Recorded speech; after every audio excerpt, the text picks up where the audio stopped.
Oui, bonjour, je suis François Rasté. Voilà, nous allons intervenir chacun à notre tour pendant quelques minutes et ensuite nous passerons la parole pour la discussion. Alors, le titre, c'est la bibliothèque d'Alexandrie brûle encore. Ce n'est pas une question, c'est une citation d'une affirmation d'Alexander Klug et qui dit « c'est de cela que je veux témoigner ». Et le même Alexander Klug dit d'ailleurs « Les gens de la Silicon Valley pensent que nous sommes des abrutis, mais si les ordinateurs sont tous détruits, on retourne à l'âge de pierre. » Mais au fond, on pourrait très bien avoir l'âge de pierre et des ordinateurs en même temps. Alors, la question qui va se poser à nous, c'est d'une part la question du document, hein, c'est-à-dire est-ce que les objets culturels qui ne sont pas numérisés ou numérisables resteront accessibles et quelle est leur singularité par rapport à quelle est la différence entre l'objet et le document qu'il représente. Et souvent, c'est oublié, y compris dans les analyses scientifiques elles-mêmes. Ensuite, la question de l'accès à la culture. Vous avez des firmes qui vous disent, mais au fond, la culture, elle va passer par nous. C'est Google Arts and Culture, par exemple. Et c'est intériorisé, évidemment, par les étudiants, enfin, par l'univers intellectuel qui pourra se satisfaire d'images plutôt que de tableaux. Par exemple, on a pu montrer que Michel Foucault n'avait jamais vu les Ménignes, en vrai. Il a travaillé sur une reproduction. Bon, mais ça pose déjà des problèmes, y compris des problèmes philosophiques. Ensuite, la question du rapport entre qualité et quantité. C'est-à-dire que, par exemple, Microsoft a créé un Rembrandt, et ce Rembrandt, qu'il a créé en numérisant toutes les œuvres connues de Rembrandt, c'est un homme d'âge mûr avec barbiche et moustache qui porte une collerette blanche sur habit noir et se coiffe d'un large chapeau et regarde vers la droite. Et après modélisation des inégalités d'épaisseur de la touche, il a été imprimé en 3D en 13 couches d'encre spéciale avec 148 millions de pixels. Or, ce Rembrandt est totalement conformiste. Il aurait pu être peint par n'importe qui à l'époque.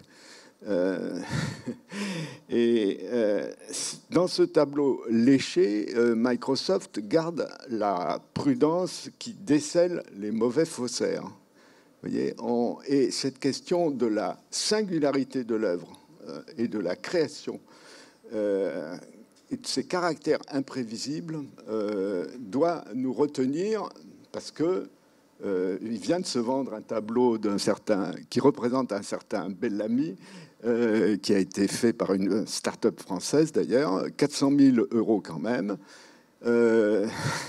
Il a été sélectionné parmi 10 000 autres tableaux créés par le même logiciel. Personnellement, je n'aurais pas mis 400 000 €. Le problème est qui va choisir parmi les 10 000 tableaux qui ont été produits. Vous voyez, déjà dans les immémoriaux, l'exposition de Beaubourg en 87, il y avait une génération automatique de haïkus. Mais le problème n'est pas tant de générer automatiquement des haïkus par ordinateur, comme on a des gens qui font ça très bien à la chaîne. Il y avait un politicien qui avait été emprisonné pour concussion, qui est sorti de prison avec un recueil très épais de haïkus. Le problème, c'est d'arriver à choisir le bon.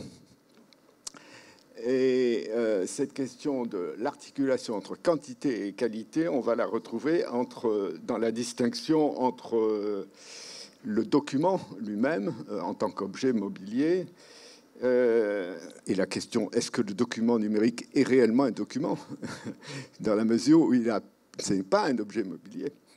Le texte, ou du moins le niveau sémiotique de ce qui est représenté par le document, et ensuite l'œuvre. Dans le cas où c'est une œuvre qui est représentée, c'est un autre niveau d'analyse. Alors, sur le numérique lui-même, je me demande si c'est pas quelque chose comme l'électrique, vous voyez, quelque chose qu'on va oublier, qui aura été tellement intériorisé qu'on ne parle plus d'électricité, on ne parlera peut-être plus de numérique bientôt. L'ambiguïté vient pour nous de ce que c'est un format de support, d'accord, c'est un type de support, mais pour beaucoup c'est aussi un mode d'accès aux documents eux-mêmes. Et enfin, il y a la troisième partie, et ça c'est la question de la création. Est-ce que la délégation à des logiciels de tout ou partie du travail de l'artiste, tous les grands artistes ont eu des aides pour broyer leur couleur à la Renaissance. Bon, jusqu'où va-t-on et quelle est la singularité du travail artistique? Voilà, c'était un peu la problématique que je voulais aborder. On pourrait, de ce point de vue-là, revenir au troisième principe de Jean Romer, que je lis. On fait beaucoup de critiques littéraires et de calculs scientifiques, faisons un peu plus de calculs littéraires et de critiques scientifiques. Alors, qu'est-ce que serait le calcul littéraire, ou plus généralement artistique? C'est d'abord une théorie des théories. C'est d'abord peut-être une critique des théories calculatoires de l'art. Et ces théories calculatoires, elles remontent au début du XVIIe siècle. Hein. Et à mon avis, elles sont à l'origine de l'informatique. Pourquoi? Enfin, de certaines bases théoriques de l'informatique. Pourquoi? Parce que la question se posait parmi les jésuites de l'Académie pontificale d'arriver à créer des discours en abondance et avec de la variété. Et donc, il y a eu tout un travail scientifique sur la combinatoire des lettres, des mots et des phrases. Et vraisemblablement, les recherches sur la littérature combinatoire ont accompagné les premières réflexions sur la puissance générative des langages formels. Chez Leibniz, à qui on doit d'abord la numération binaire, mais qui est la matière paradoxale du virtuel et qui a été, selon Wiener, le saint patron de la cybernétique, c'est un thème qu'on voit dès 1666 dans sa dissertation sur l'art combinatoire. Alors, je ne vais pas m'étendre sur les productions qui étaient faites à l'époque, mais elles étaient bien en avance sur ce qu'a fait, du point de vue génératif, sur ce qu'a fait Queneau dans 100 000 milliards de poèmes. Hein, bon. Et là, on voit la différence entre le produit, les 100 000 milliards, et l'œuvre. Gallimard a gagné un procès contre quelqu'un qui avait publié une version des 100 000 milliards. Donc là, la question de l'œuvre se pose dans le rapport entre quantité et qualité. Alors, je ne veux pas m'attarder là-dessus. On va laisser les autres questions à la discussion. Je passe la parole à Andrea Iacovella, qui est d'abord partie de l'archéologie est passé à l'informatisation de l'archéologie, puis est passé dans l'enseignement et la direction d'une école d'ingénieurs en informatique, et qui, par ailleurs, publie des œuvres littéraires sur papier. Il est éditeur. Donc, la boucle est bouclée, c'est-à-dire il est passé du document archéologique au document, et il a bien des raisons de le faire. Oui, merci. Alors, juste pour rectifier, en fait, je suis ingénieur en informatique au départ, donc depuis 47 ans, hein, et c'est donc pendant les premières années où j'étais ingénieur en informatique que j'ai fait un cursus doctoral et une thèse en langue et civilisation ancienne avec une option archéologie. Donc c'est comme ça que je suis devenu antiquisant, donc, et j'ai continué à la fois à publier mes travaux scientifiques et en même temps à être ingénieur informatique. Voilà, donc pour les remettre dans le bon sens. Alors, pour positionner la question, donc je vais la positionner simplement sur le plan du document. Le document, par rapport à l'historien, alors l'historien antiquisant, hein, tout à l'heure, le collègue qui était ici a précisé que lui, il avait la chance d'avoir des témoins vivants. Moi, pas du tout, donc, hein, en tant qu'antiquisant. Et donc, je n'ai plus que, évidemment, ce qui reste, donc les artefacts et les documents écrits, puisque la civilisation grecque en a laissé. Alors, sur le document, je rappelle simplement que le document est une condition essentielle à l'existence de l'histoire. C'est Benedetto Croce, philosophe, qui donc l'affirme en 1905 dans son traité sur l'historiographie. Donc le document comme condition essentielle à l'existence de l'histoire vient donc évidemment dans la tradition historique depuis Thucydide, hein, donc qui fonde l'histoire. Et Marc Bloch ajoutera donc quelques années plus tard que à ce document qui est condition essentielle à l'existence de l'histoire, vient s'ajouter donc la notion de fragment, la notion de témoin indirect, etc. Donc ce sont véritablement dans la question historiographique, la manière dont effectivement on construit l'histoire, le document a une place centrale. Et je voudrais juste insister sur cette question par rapport donc au digital. La particularité du digital, c'est qu'il opère une transformation du mode des conditions même de l'inscription, avec une dissociation entre le support de l'inscription et le support de visualisation. Donc cette dissociation qu'opère effectivement le digital donc fait que le support de visualisation est une constante reformulation, réinterprétation donc de l'inscription initiale. Inscription qui, évidemment, ça a été souligné tout à l'heure par l'un des intervenants, en citant donc le code qui fait loi. Hein, donc, c'est que l'inscription, elle a elle-même son propre support, qui est le code en tant que tel. Donc, cette dissociation hein, qui est opérée dans les conditions même de l'inscription, eh bien, pose une série de problèmes que je vais juste résumer. L'histoire dans la méthode critique, enfin, bon, qui a été qui a été adoptée au XIXe siècle, qui réunit en gros les conditions d'écriture de l'histoire, fait qu'un document doit, donc, pour qu'il soit utilisable, exploitable, doit donc avoir 4 dimensions, celle de l'authenticité, celle de l'intégrité, celle de l'identité et celle de la pérennité. Et donc en disposant de ces quatre caractéristiques, le document en question peut donc être mis à contribution donc du travail de l'historien.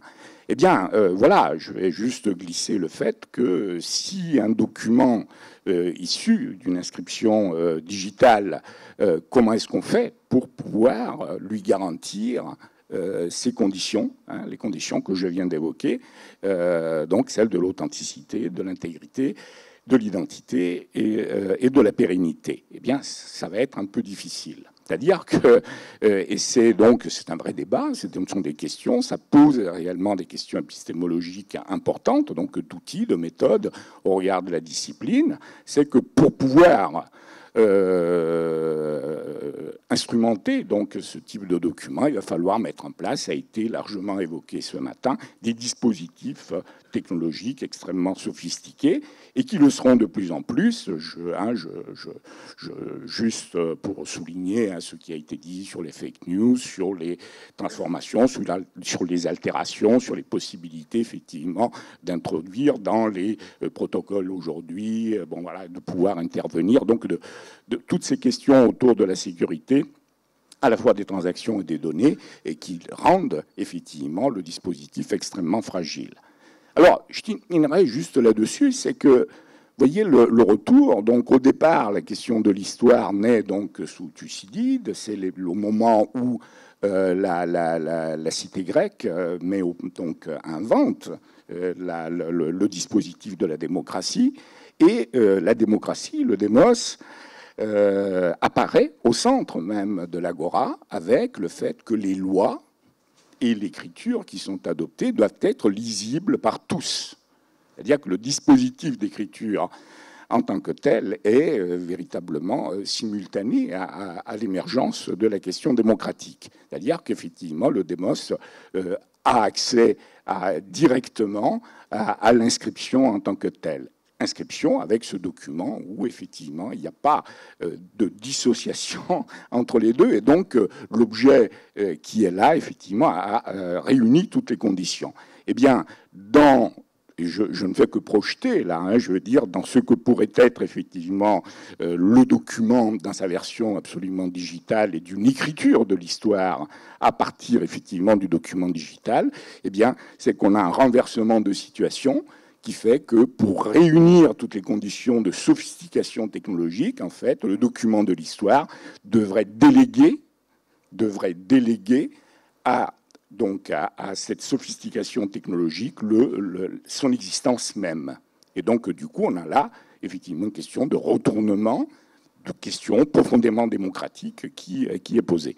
Alors voilà, c'était juste un raccourci pour montrer comment la question de document. Alors c'est la raison pour laquelle, eh bien, en tant que je m'intéresse aux questions d'inscription, donc ça, donc dans l'écriture, cette question de l'inscription, et pourquoi, à un moment donné, effectivement, en tant qu'éditeur, j'ai choisi de ne publier que sur papier, de n'imprimer évidemment que sur papier. C'est un peu par rapport à ces questions pour ça. Et dernier point, alors sur la question qui est posée, oui, la bibliothèque d'Alexandrie brûle encore, et plus que jamais, d'une certaine manière, même si elle est dans ce feu virtuel que je viens de décrire, qui est un feu qui ne lâche pas le document et l'inscription dès le départ, en fait. Dès le départ de l'inscription digitale, l'inscription, elle est prise dans un feu virtuel. Voilà, merci. Je passe la parole à Vincent Bontemps, qui est philosophe au commissariat à l'énergie atomique. C'est peut-être le seul du commissariat à être philosophe, mais il est d'autant plus précieux. Merci beaucoup. Oui, il faut rappeler ça, c'est qu'en effet, ce qui fait la valeur d'une archive, c'est sa rareté au départ. Donc, que le feu brûle, c'est pas forcément toujours un problème. Et savoir si ce qu'on fait actuellement, qui paraît être une rétention d'informations, mais qui est essentiellement le fait de conserver beaucoup de bruit, est tout à fait pertinent, du bruit, de la chaleur, et commencer à dissocier, avant que je vous explique ce que je fais, l'idée de ce que c'est que la conservation des données avec ce qui serait véritablement la gestion des connaissances, un sujet que sans doute beaucoup d'entre vous connaissent. Alors, ma particularité, en effet, c'est d'être philosophe, mais employé au CEA, d'être aussi chercheur associé à l'école des mines. Et puis, dernière touche, parce que ça a une résonance, je suis directeur de collection aux belles lettres, donc avec une relation particulière aussi avec l'Antiquité. Et ma spécialité, c'est de travailler en philosophie des techniques. Donc, je suis un spécialiste de Gilbert Simondon, par exemple. Et ce que je fais pour le CEA, pour l'ESA, pour des grandes entreprises, c'est que je travaille sur leur lignée technique. Je retrace la généalogie d'un certain nombre d'instruments scientifiques au départ, et donc des éléments, des individus techniques qui se trouvent au sein de ces instruments. Je regarde leurs conditions de fonctionnement, leur milieu associé, et puis leurs ancêtres, et je reviens en arrière et j'essaye de comprendre cette évolution. Et c'est là que intervient quelque chose qui a été dit à la précédente table ronde, qui est, en fait, pour comprendre un stade technologique, il ne suffit pas d'avoir accès à toutes les informations sur l'état actuel. Il faut remonter en arrière. Et en plus de ça, il faut avoir un minimum de compréhension de tous les concepts qui auraient pu exister mais qui ont été écartés. Et pour faire retranscrire l'évolution d'une lignée technique de façon permanente, c'est la même chose. Et qui plus est, ça permet une compréhension de l'état du présent, c'est-à-dire de possibilités qui ont été écartées mais qui peut-être ont encore un intérêt, qui ouvrent vers un élargissement de la prospective. Bon, voilà. Donc ce que je fais en général, c'est j'étudie des documents et surtout je vais auprès des experts et j'extrais de l'information parce que une des choses que découvrent les entreprises au moment où il y a des gens qui la quittent, qui prennent leur retraite ou qui vont ailleurs, c'est qu'elles ne possèdent pas les connaissances. Quelles que soient les données qu'elles ont pu conserver, les connaissances sont dans la majeure partie dans le cerveau des gens qui travaillent pour elles. Voilà. Et c'est vrai pour les organisations scientifiques. Bon. Donc le CEA, à une époque, a été obligé de mettre en place un système de gestion des connaissances, cette fois-ci, parce que tout simplement, on a les centrales et l'arme sous notre responsabilité, donc on ne peut pas se permettre de laisser partir les connaissances. Donc quand les gens s'en vont, 6 mois avant, ils commencent à passer des entretiens. Et alors là, il a vraiment fallu quelqu'un qui est génial de ce point de vue-là, qui est Jean-Louis Hermine, qui était à l'époque, pour sortir une technologie d'extraction de la connaissance tacite, car la plupart des gens savent beaucoup de choses, mais ne savent pas qu'ils les savent. Donc ils ne penseront pas à vous les dire. Donc il y a 70% de l'information qui ne peut pas passer simplement en interviewant les gens. D'abord parce qu'ils ne savent pas qu'ils savent, ensuite parce qu'ils vont fatiguer autour de l'entretien, donc tout le monde va se satisfaire d'une transmission d'informations un peu faible. Donc il faut tout un système de projection sur des diagrammes et de façon récurrente et de vérification. Et c'est ça que je me suis approprié, moi, comme méthode, pour essayer non seulement d'entrer dans les compétences et de retracer l'arbre généalogique des différentes générations de technologies, mais aussi pour restituer quelque chose qui viendrait de concepts qui viennent plutôt de l'école des mines, de Armand Chuel, les concepts qui sont des choses indécidables par rapport au stade, à l'état des connaissances au moment où ils ont été formulés. Pour les scientifiques, il est important de se proposer de faire des choses qu'on ne sait pas faire.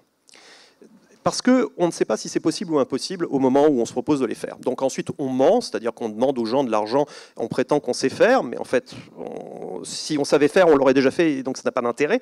Et puis après, une fois qu'on aura fait, on leur racontera aussi une belle histoire, parce qu'on leur dira tout s'est passé exactement comme prévu. Étape 1, on a regardé les connaissances pertinentes, alors que précisément, on a fait quelque chose qui n'a pas de rapport avec les... Enfin, qui n'est pas inscrit dans les... Ensuite, on a sélectionné les technologies. Ben non, on en a étudié plusieurs en parallèle, mais on ne va pas le dire non plus. 3, on a fait la preuve de concept. On ne prouve pas un concept. On essaye de faire advenir quelque chose par des disjonctions et ensuite par un jeu dialectique entre les connaissances qu'on fait évoluer et les concepts qu'on précise. Et puis 4, on a obtenu la solution qu'on voulait. Ben non, la plupart du temps, il y a eu une reformulation du projet en cours de route qui a changé de nom, qui n'a pas exactement la tête qu'il veut, tout simplement parce que ce n'était pas prévisible. Donc, si on se garde que des documents et qu'on ne regarde pas ce que les gens ont fait vraiment en les interviewant et en ayant une image réaliste, on n'a tout simplement aucune information sur les concepts. C'est là où je vais terminer, c'est si vous demandez à un ordinateur et à une intelligence artificielle sur la gestion des données de vous dire ce qu'il faut faire ou des choses comme ça, vous n'avez aucune chance, pour deux raisons très simples. La première, c'est celle que Giuseppe Longo a élaborée, c'est demandez-moi n'importe quelle corrélation avec n'importe quelle précision, je peux vous dire à partir de quelle taille de l'échantillon que vous regardez, vous êtes sûr de la trouver. Il y aura toujours des faux positifs. Et si vous augmentez la taille de l'échantillon, ça va baisser, mais une autre apparaîtra. C'est un théorème mathématique. Vous ne pouvez pas passer à côté. Donc, si vous ne savez pas chercher, vous ne savez pas ce que vous voulez, vous ne trouverez pas. La deuxième chose, c'est précisément quand vous êtes un inventeur, un styliste, quelqu'un qui crée quelque chose qui n'a pas été fait avant, précisément, c'est que vous êtes arrivé à quelque chose qui est indécidable. C'est quelque chose que vous ne pouvez pas dire si c'est possible ou impossible sur la base de connaissances de départ. Vous ne pouvez pas dire si c'est vrai ou c'est faux sur la base de connaissances de départ. Vous êtes en train de faire quelque chose qui aboutira ou s'effondrera, mais qui va demander une évolution et une reconfiguration de vos données. Donc, si on part dans cette voie-là, l'ordinateur, lui, la seule chose qu'il peut vous faire, c'est vous dire qu'est-ce qui est le plus probable dans les tendances qui s'expriment. Et en plus, si vous lui demandez de vous donner de l'improbable, il va vous dire n'importe quoi. Je veux dire, il ne peut pas. Ce n'est pas son boulot. L'ordinateur ne peut que penser le futur dans le prolongement du passé. Voilà. Il n'est pas capable de faire de véritables inventions. Alors, si c'est un problème commercial, vous aurez peut-être plein de solutions qu'il vous proposera quand même, et ensuite une activité de sélection. Je ne dis pas que ce n'est pas intéressant, je dis que pour la question qui nous préoccupait, il y a des choses auxquelles nous n'aurons pas accès dans la bibliothèque numérique, ce sont les concepts, parce que ça se trouve dans la tête des gens, et qu'il y a quelque chose que la bibliothèque d'Alexandrie ne fera pas aussi fort qu'on fasse brûler le feu, c'est nous éclairer pour faire des virtuels par rapport auxquels on se dise c'est désirable, c'est indécidable, il faut s'orienter vers ça. Je finirai donc sur une considération de Simondon. Voilà, Simondon disait que l'invention d'un point de vue subjectif, c'est l'optatif. Et pendant longtemps, j'ai pas bien compris parce que j'ai pas fait de grec quand j'étais petit, ce qui est pas bien.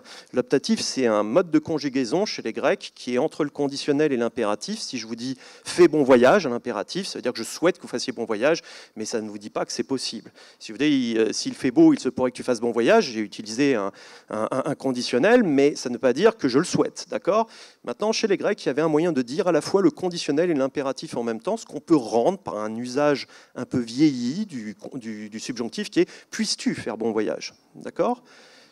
Très précisément, ce sont ces choses-là, quand Einstein fait E égale MC2, il dit « puisse E égale MC2 ». D'accord ? C'est précisément cette modalité de la visée qui est à la base de la pensée politique, de l'invention technique, de l'invention scientifique, de la création artistique, c'est de capacité de l'optatif. Vous ne l'aurez pas par un simple calcul sur les données.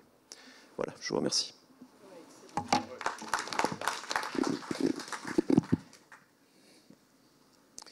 Oui, alors, je ne sais pas si vous voulez.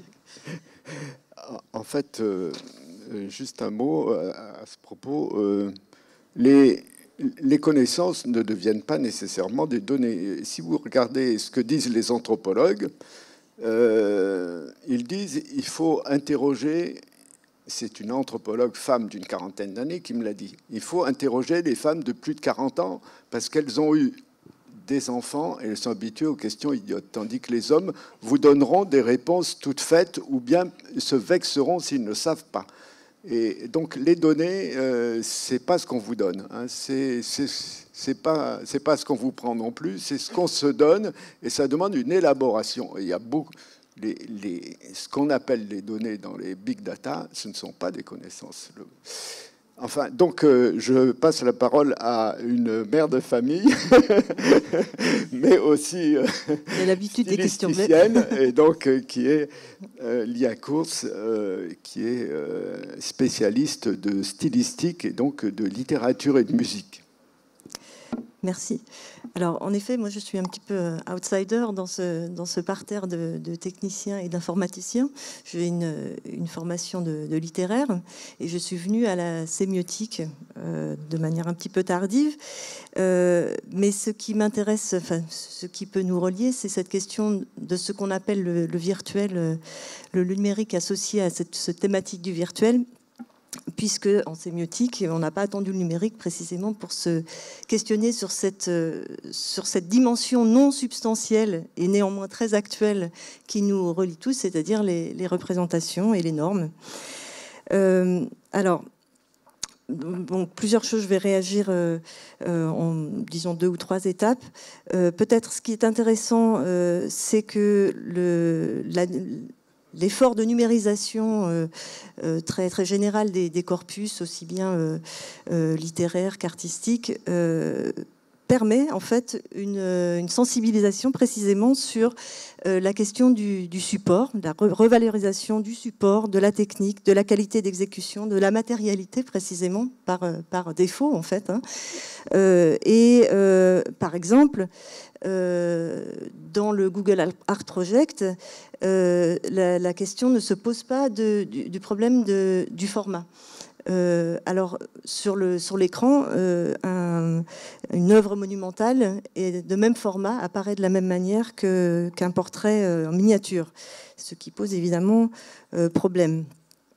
Alors, par ailleurs, en fait, ce qui m'intéresse en sémiotique, c'est cette question qui est reprise par Simondon avec la question de l'individuation.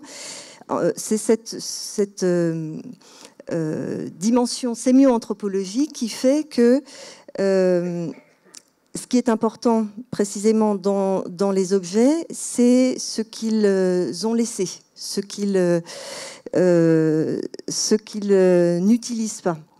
Alors, et ça rejoint tout à fait la question en fait du singulier.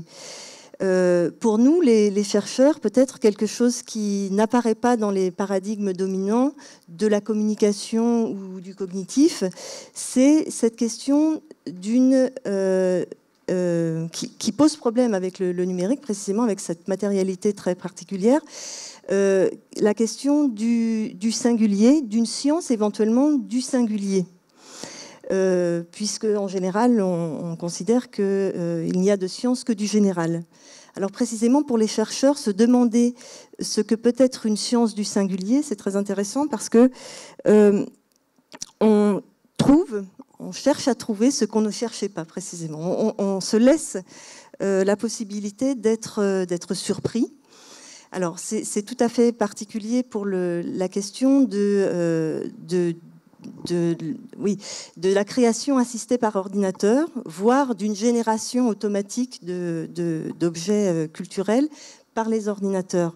Alors en général, justement, il y a une dimension précisément d'individuation, de prise de forme qui se perd. C'est une logique, si vous voulez, pour l'ordinateur de cumulation, de combinaison, de retournement, etc.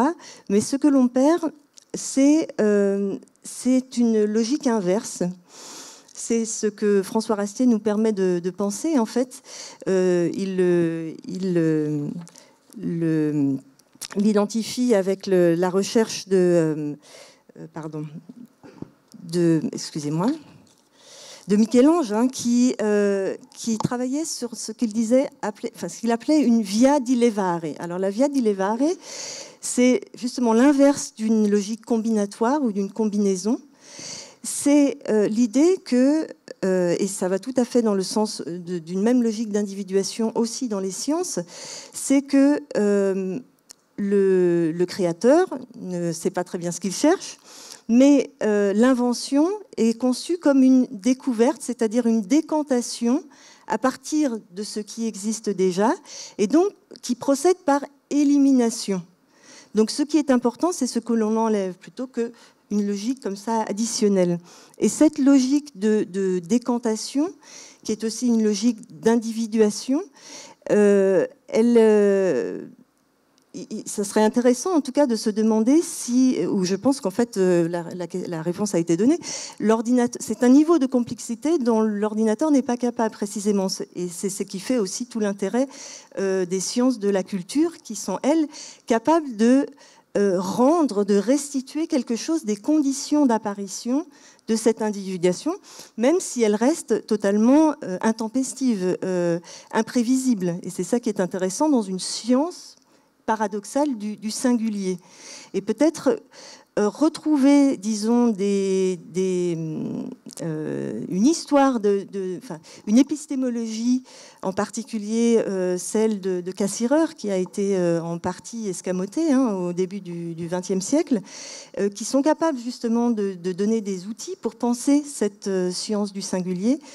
Je crois que c'est très intéressant parce que ça nous permet de nous extraire de certaines logiques. Ça ne veut pas dire qu'il faut s'en défendre complètement, mais en tout cas de restituer des capacités sémiotiques, anthropologiques tout à fait singulières qu'il s'agirait au moins de ne pas perdre.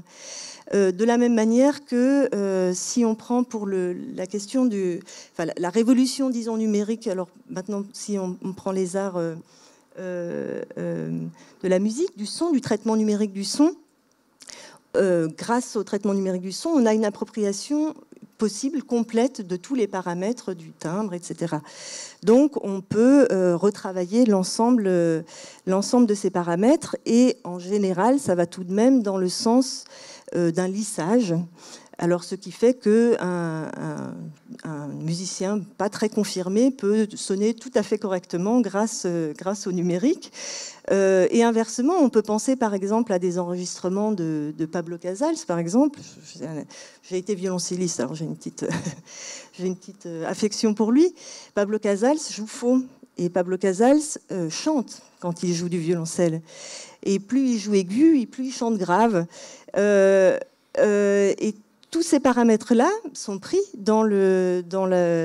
sur la bande et restitués sur le vinyle, sans aucun doute. Enfin, en tout cas, on peut se demander si avec un studio numérique, on n'aurait pas eu tendance à lisser précisément toutes ces imperfections.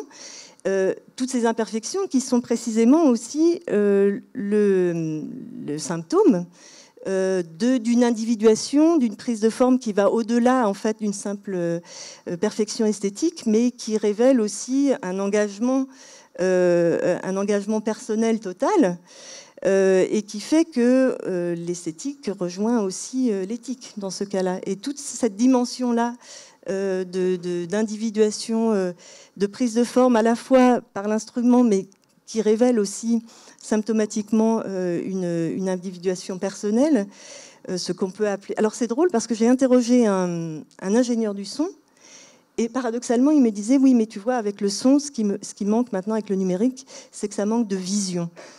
Alors c'est drôle parce que la métaphore visuelle, mais précisément une vision du monde, enfin une vision de son monde. Ce monde-là, il s'est extrait d'autres mondes par individuation, par élimination, et on n'a pas besoin du regard pour avoir une vision, si on le pense comme une individuation. Même chose, par exemple, pour même effet, si vous voulez, de lissage de la perception dans tous ces phénomènes qu'on connaît tous, hein, mais dont on n'est pas forcément conscient. Maintenant, toutes les musiques sont compressées, c'est-à-dire que vous avez dans un boléro de Ravel donné sur scène un ambitus fréquentiel de 50 décibels entre les plus basses fréquences et les plus hautes. Évidemment, si on garde cet ambitus-là dans le salon, ça devient insupportable, soit on n'entend rien, soit on fait exploser les murs. Donc, il y a un phénomène permis par le numérique de compression, et s'ajoute à ce phénomène qu'on peut compresser par le bas ou par le haut. Donc on cherche une moyenne, mais tout le travail de compression va dans le sens d'un rapprochement du seuil de saturation, parce qu'on sait bien que plus c'est compressé et plus on va l'écouter. Donc par exemple à la radio, celui qui est mieux compressé, il attire plus l'œil, hein, c'est un phénomène bêtement physiologique, mais n'empêche que c'est intéressant. Et donc, il y a un phénomène aussi de nivellement des capacités perceptives. En tout cas, il faut en être conscient, ça n'empêche pas ensuite d'apprécier d'autres paramètres sonores. Mais en tout cas, être conscient de ces techniques de compressage, par exemple par ordinateur, c'est quelque chose de... Donc, voilà, ce qui doit rester comme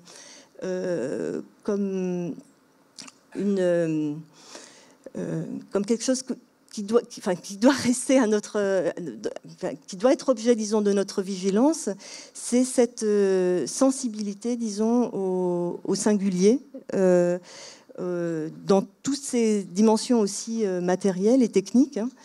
Et ces dimensions matérielles et techniques, c'est sans doute les sciences de la culture, et par exemple Simondon, mais d'autres aussi, qui permettent de rester sensible à ces dimensions, tandis qu'on peut se poser la question de la capacité de certains paradigmes dominants dans les sciences humaines en particulier, comme le communicationnel ou cognitif, en tout cas quand il est uniquement biologisant, de tous ces paramètres matériels mais culturalisés. Donc tous ces phénomènes de culturalisation de la perception, si vous voulez, qui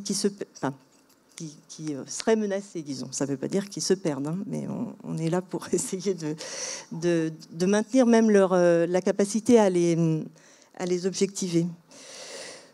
J'aurais plein de choses à dire, mais je m'arrête là, peut-être.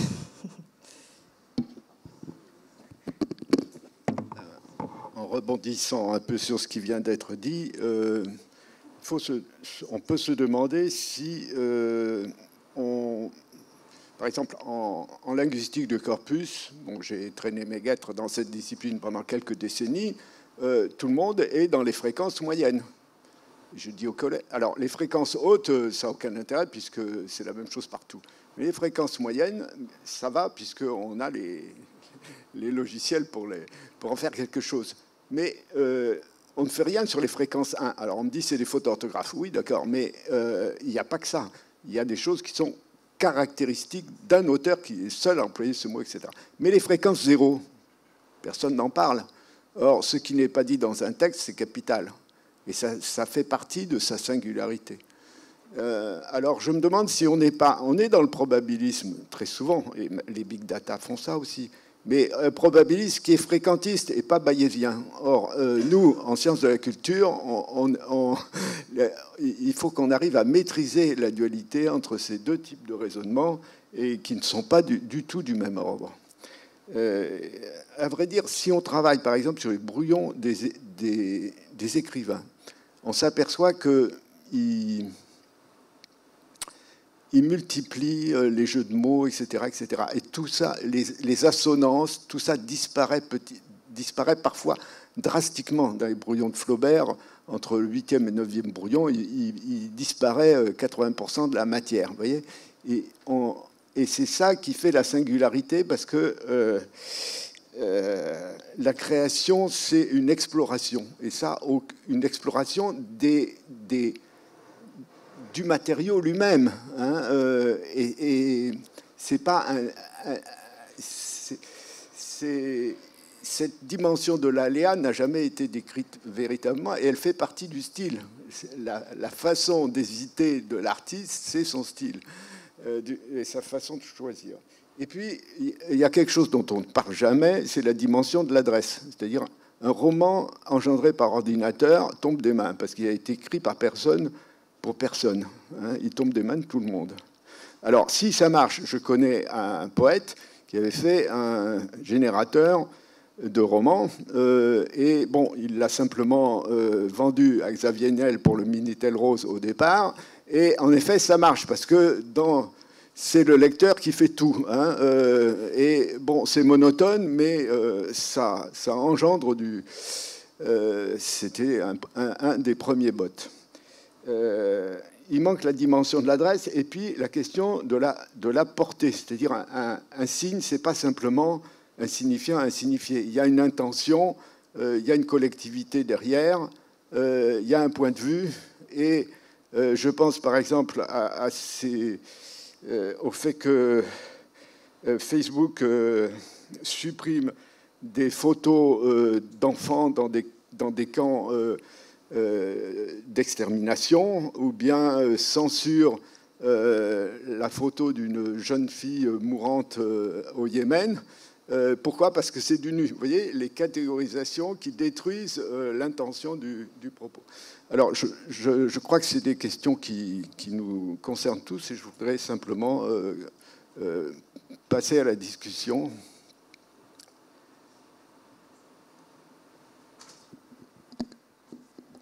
Y a-t-il des questions ou interventions? Ah oui, excusez-moi. Merci. Une double question concernant les archives, en fait, pour les organisations complexes comme le CEA. L'une qui est d'ordre de l'intelligence économique. Il y a d'une part une forme de connaissance qui est stable dans le temps. La gravitation est à 9,81 à Paris, des choses de ce genre. Et puis il y a des informations qui sont à un moment donné vraies, c'est-à-dire nous sommes à tel niveau de retard sur tel sujet, il faudrait mettre en place tel et tel dispositif pour. Et puis un an après, c'est plus vrai parce que on a fait d'autres choses. Si on reste sur la note qui a été purement analytique et qu'on perd la trace de ce qui a été fait après, on aboutit éventuellement à des erreurs parce que ce n'est plus vrai. Et donc la question de la traçabilité des actes et de la modification des documents au fur et à mesure que des actions sont prises me semble un enjeu tout à fait considérable sur la valeur des archives. L'autre aspect, c'est ce qui vient d'être dit sur les silences ou la fréquence zéro. Je vais en prendre un exemple. Les bleus interministériels de Matignon disent ce qui est le résultat de compromis en général. Ça donne un état des lieux. mais en même temps, ça ne traduit pas les annotations qui ont été apportées sur le texte au fur et à mesure au sein d'un cabinet, avec tel acteur qui dit il faut surtout pas, tel autre qui dit il faut surtout, et puis pourquoi est-ce que l'arbitrage, in fine, est pris dans un sens ou dans l'autre. Or, ceci est extrêmement important pour comprendre quels sont les enjeux en cause. Et donc ces deux aspects-là me semblent effectivement deux façons pour lesquelles la bibliothèque d'Alexandrie peut brûler. De toute évidence, elle brûle très fort.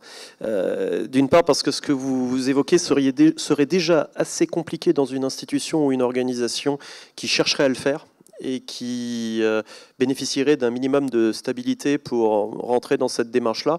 Or, on est à peu près tous pris, que ce soit dans les entreprises du privé ou dans les institutions publiques, dans des mécanismes de déstabilisation récurrents tous les 3, 4, 5 ans, qui font que, de toute manière, la traçabilité serait difficile à mettre en place, mais en plus, l'élément sur lequel on s'étalonne ou à l'aune duquel on devrait vérifier les procédures est lui-même remis en cause régulièrement. Donc, c'est un procédé qui commence à inquiéter les gens parce que, en gros, on est à peu près tous pris sur des logiques où on change de boulot tous les 3 ans et on sait à peu près que la transmission sur certains métiers se faisait sur 3 fois 3 ans. Donc il y a des choses qui étaient de l'ordre du savoir tacite et implicite transmis par imprégnation à l'intérieur des métiers ou des choses qui sont elles-mêmes pour l'instant mises sous tension. Voilà. Donc il va y avoir non seulement des problèmes sur la compréhension de la façon dont on fonctionne, mais la façon dont on va perdre un certain nombre d'éléments qui étaient stabilisants, qui étaient à l'intérieur de l'entreprise, se posera de plus en plus. La deuxième question, c'est quelque chose qui me préoccupe aussi. Mais j'ai, disons, une analyse génétique de ces processus est-elle toujours souhaitable? J'ai une question de savoir s'il n'y a pas justement une certaine gestion de l'opacité. On est pris dans une idéologie actuellement de la transparence qui n'est pas forcément entièrement efficiente ou réaliste dans tous les domaines. On a en réalité les mêmes problèmes qui se posent en termes d'acceptabilité et de confiance vis-à-vis des fonctionnements qui vont être ceux des intelligences artificielles. Et certes, moi, je milite pour, dans les domaines qui sont de l'ordre de la science, d'éliminer les boîtes noires, d'avoir une possibilité de rentrer toujours de l'accès dans les codes, parce que sinon l'opacité, qui est seulement un effet d'échelle, risque de devenir une opacité en termes d'intelligibilité de ce qui est fait, donc voilà, d'interprétabilité de ce qu'on fait. Mais il n'en demeure pas moins que l'idéal de transparence peut se heurter à des choses qui sont de l'ordre de la réalité du fonctionnement d'une entreprise, d'un État, des choses comme ça. Voilà, je ne sais pas si j'ai répondu, mais je vous ai donné mon écho.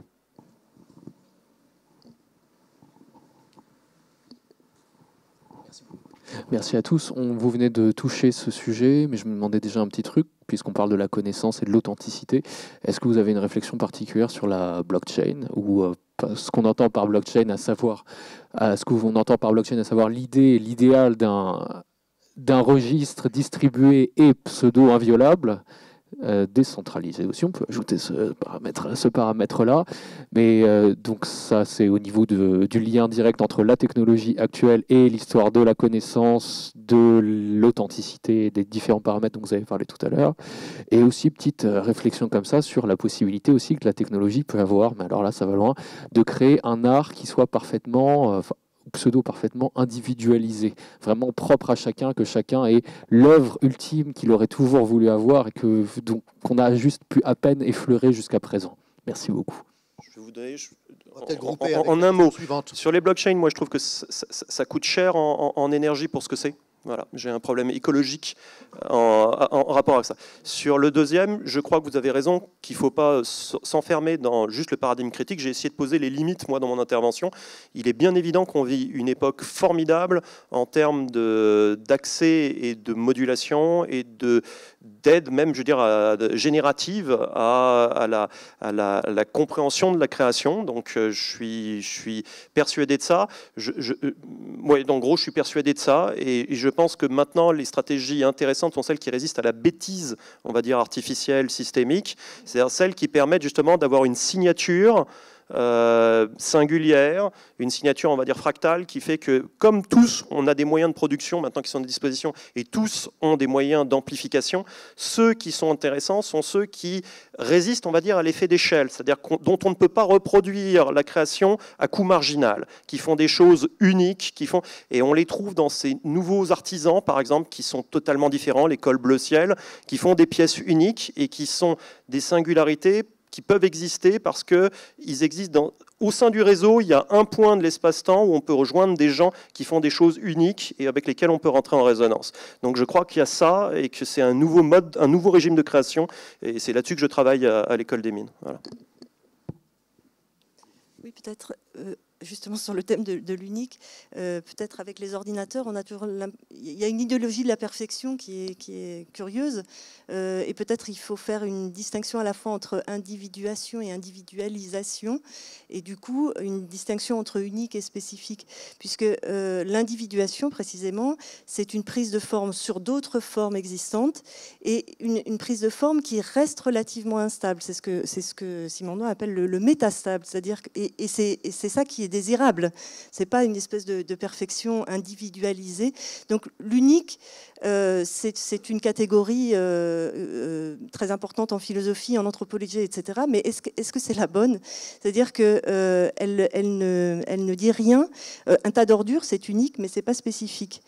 Tandis qu'une œuvre, elle est à la fois unique, mais surtout ce qui est intéressant, c'est qu'elle est spécifique. C'est-à-dire qu'elle est prise dans un champ. Elle s'extrait précisément d'un champ différentiel, mais en elle se maintient en fait des tensions, des contradictions qui vont redonner lieu à d'autres créations. Donc c'est cet univers métastable qui est celui de l'individuation, et où il n'y a pas cette idéologie d'une individualisation enfin parfaite. En fait, c'est une chaîne de transmission constante. C'est ce que Simondon permet de penser. Enfin, je sais pas. Oui, sur la question de l'authenticité par rapport à la blockchain, c'est exactement, c'est un peu la chute de ma conclusion. Hein. C'est-à-dire que pour aller vers des conditions de réalisation de l'écriture de l'histoire, on va être obligé effectivement de monter en sophistication technologique. C'est exactement ça. Et la question donc, c'est que le paradigme même de notre démocratie est bousculé. C'était ça, en fait, mon introduction. C'est que du coup, en admettant que la blockchain permette effectivement de disposer de garanties suffisantes, etc., pour l'ensemble de la communauté, il y a une véritable dépendance qui est à la clé. Et donc, juste, je ferai le parallèle, par exemple, avec une civilisation comme la civilisation mycénienne, qui, au moment où elle disparaît, eh bien, l'écriture, le linéaire B disparaît, et donc, du coup, toute la connaissance de l'inscription mycénienne disparaît parce qu'elle était dans les mains, effectivement, d'une minorité. Ne doutons pas du fait que ce qui va détenir les clés de l'histoire sera la technologie blockchain, voilà, et non pas ce qu'il y a dedans. C'est ça, hein, que je veux dire. C'est cette inversion. C'est le bouleversement du paradigme, hein, que je pointais tout à l'heure. Et c'est en ce sens que le livre au sens où nous l'entendons, hein, comme objet, est encore ce qu'on a fait de mieux pour nous civiliser. Allez-y. La dernière question. Oui. Juste encore un petit mot sur la customisation, c'est-à-dire l'idée qu'il y ait une œuvre faite pour moi. En fait, elle agit parce que elle n'est pas faite pour moi, précisément. Ou du moins, elle s'impose à moi et elle a un type d'objectivité particulier qui crée une dette symbolique et non pas quelque chose qui serait le miroir de mes désirs. Bien au contraire, vous voyez, et c'est pour ça qu'elle m'intègre dans un monde de la culture qui n'est pas le mien. Vous voyez, c'est bon. Je vous en prie. En fait, c'est l'idée que il faut pas partir du désiré, mais créer du désirable. Enfin, ouais, voilà. Très court. Je voulais intervenir sur les supports de l'information, que ce soit la bibliothèque d'Alexandrie ou la clé USB, et sa matérialité ou au contraire sa virtualité, en particulier dans l'image, toutes les œuvres artistiques, elles sont en fait sur un support matériel, que ce soit, même si c'est virtuel, sur l'écran de télévision, l'écran. Et du coup, je voulais aborder la question des hologrammes, où là c'est très différent, parce que dans un hologramme, vous avez une image ici dans cette pièce, vous passez la main et vous ne chamboulez pas l'image, elle est complètement virtuelle. Elle provient d'une plaque holographique qui est illuminée par un faisceau laser. C'est comme une partition musicale où vous refabriquez l'image. Et la beauté de cette plaque holographique, c'est que si vous la cassez en deux, vous n'avez pas perdu l'image. Vous avez simplement perdu de la précision dans l'image, mais pas l'image elle-même. Ce qui me permet, si je peux, poser une question sur les deux tables rondes précédentes.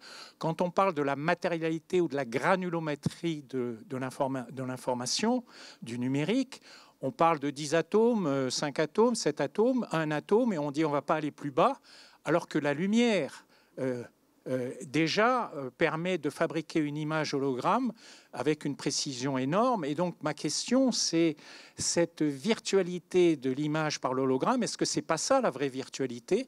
Et est-ce que là, il n'y a pas un cheminement pour aller beaucoup plus loin dans le numérique? Il y a en effet des gens qui travaillent sur la photonique. Ça aurait un autre mérite, c'est que ça chauffe moins. Voilà. Donc ouais, c'est une des voies futuristes pour la communication, le calcul. On travaille dessus. Il y a aussi la question anthropologique du rapport avec le couplage avec l'environnement et l'objet mobilier. C'est pas du tout la même chose. C'est quoi voter pour un hologramme? Dans les sondages, ça baisse un petit peu. Vous voyez, rien ne dit que l'interaction avec l'environnement sémiotique n'ait pas besoin de support matériel et que, par exemple, la lecture d'un document numérique, on va beaucoup plus vite et on retient beaucoup moins. On a fait des expériences. Donc, il se peut que il y a la proie et il y a l'ombre et qu'on est en train de prendre la proie pour l'ombre.